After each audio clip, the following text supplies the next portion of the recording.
और इस देश में बुद्ध जो था ना, बुद्ध ने कहा था कि ये जो राजा का बेटा राजा होता है, ये नौकरी मुझे पसंद नहीं है, राजा की नौकरी, इसलिए मैं नौकरी छोड़ दिया, राजा का जॉब ही छोड़ दिया। क्यों?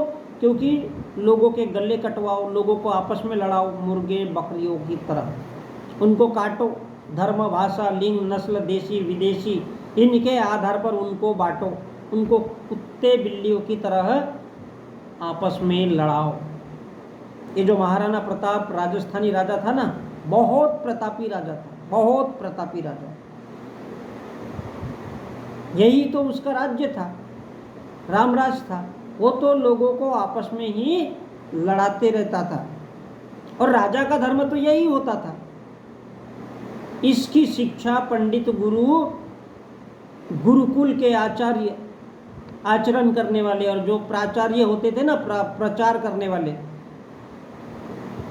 जो प्रचार करते थे वो प्राचार्य, तो यही आचरण प्रचार आमोद प्रमोद गुरु लोग ही राजाओं को सिखाते थे।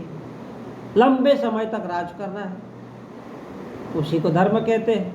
तो राजा का धर्म क्या होता है? जनता को आपस में लड़ाना और लड़वाना, फिर उनको लूटना। जब वो लड़ते रहे तो उनकी धन संपत्ति लूटना, और उनको ऐसा लूटना कि वो दोनों भी तुम्हारे गुलाम हो जाए। वो आपस में लड़ते रहेंगे तो अपनी धन दौलत बाजू में रखेंगे, वो उठाओ अपने आदमी भेज करके डाकुओं की तरह और लूट करके ले लो।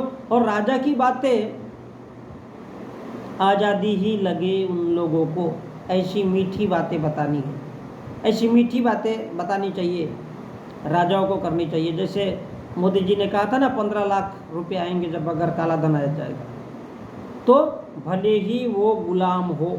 औरंगजेब ने अल्लाह का प्रचार किया था, पर इतना नहीं किया था जितना पृथ्वीराज चौहान ने और महाराणा प्रताप का इस देश में किया जाता है। वरना भारत जो है ना, आज जो हिंदू बचे हुए हैं, सबकी गर्दनें उस जमाने में औरंगजेब ने काट दिया होता, छाट दिया होता।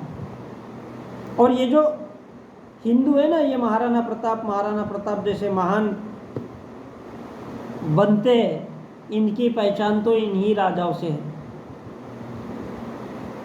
लेकिन इनसे भी ज़्यादा खूंखार था ना वो औरंगजेब, वो तो किसी को छोड़ता नहीं था। और अगर वो वास्तव में कट्टर शासक होता था ना, पृथ्वीराज चौहान और महाराणा प्रताप के जैसे, तो इस देश में एक भी हिंदू जिंदा नहीं होता, एक भी हिंदू जिंदा नहीं होता।